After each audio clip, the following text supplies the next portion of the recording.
எங்களை விட்டுரு. நாங்க தெரியாம பண்ணிட்டோம். அதான் மாரியை காப்பாத்தி கொண்டு போயிட்டல, எங்களை விட்டுரு. இந்த மாயா எங்க? மாயாவா? எங்க இருக்கான்னு தெரியாது. அவளை பார்த்தே ரொம்ப நாள் ஆச்சு. ஆமா, அவளோட இப்ப எங்களுக்கு எந்த கான்டாக்டும் இல்ல. அவ எங்க இருக்கான்னு எங்களுக்கு தெரியாது. உங்களுக்கு அவ எங்க இருக்கான்னு தெரியாது? ஆமா, சத்தியமா எங்களுக்கு தெரியாது.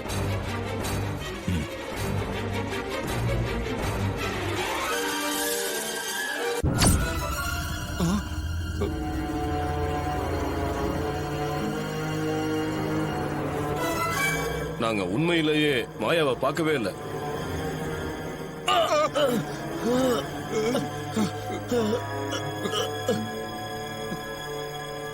தோலைதான் சீவிருக்கேன்.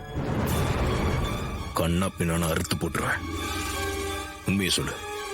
உண்மையை சொல்லிடுறேன். எங்க இருக்கா? எங்க சித்தி காளியம்மா வீட்டுல தான் இருக்கா.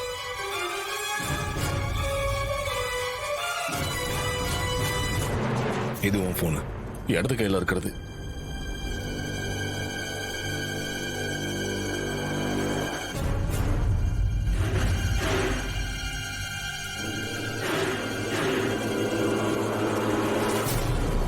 பேசு.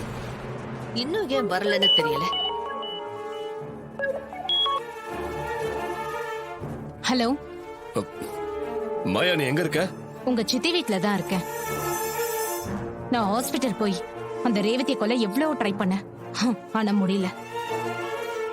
அந்த டிரைவர் ராஸ்கல் கண் கொத்தி பாம்பா அங்கே இருந்ததால என்னால எதுவும் பண்ண முடியல.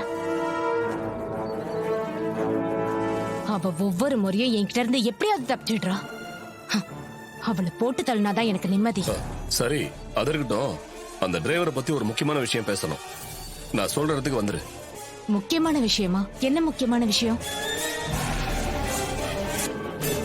அத போன்ல சொல்ல முடியாது, நேர்ல தான் சொல்லணும். சீக்கிரம் வரியா?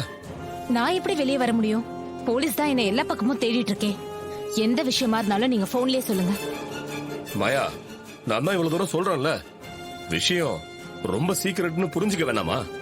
நீ நேர்ல கிளம்பி வா, நான் சொல்றேன். என்ன மாயா சைலண்டா இருக்க? சீக்கிரம் கிளம்பு. இல்ல, வரது ரொம்ப ரிஸ்கான விஷயமாச்சேன்னு பாக்குறேன். இப்ப நீ வந்தனு வச்சுக்க, அந்த ரேவதியோட சேர்த்து அந்த டிரைவரையும் பழி வாங்கிடலாம். அதுக்கு தான் உன்னை சீக்கிரம் கிளம்பி வர சொல்றேன். சீக்கிரம் வா. என்ன, ரெண்டு பேரையும் பழி வாங்குற சந்தர்ப்பமா? அப்ப நான் கண்டிப்பா வரேன். எங்க வரணும்னு சொல்லுங்க. நான் உனக்கு லொகேஷன் அனுப்பி வைக்கிறேன், வந்துடுறியா? சரி, அனுப்புங்க. நான் உடனே கிளம்பி வரேன். சரி.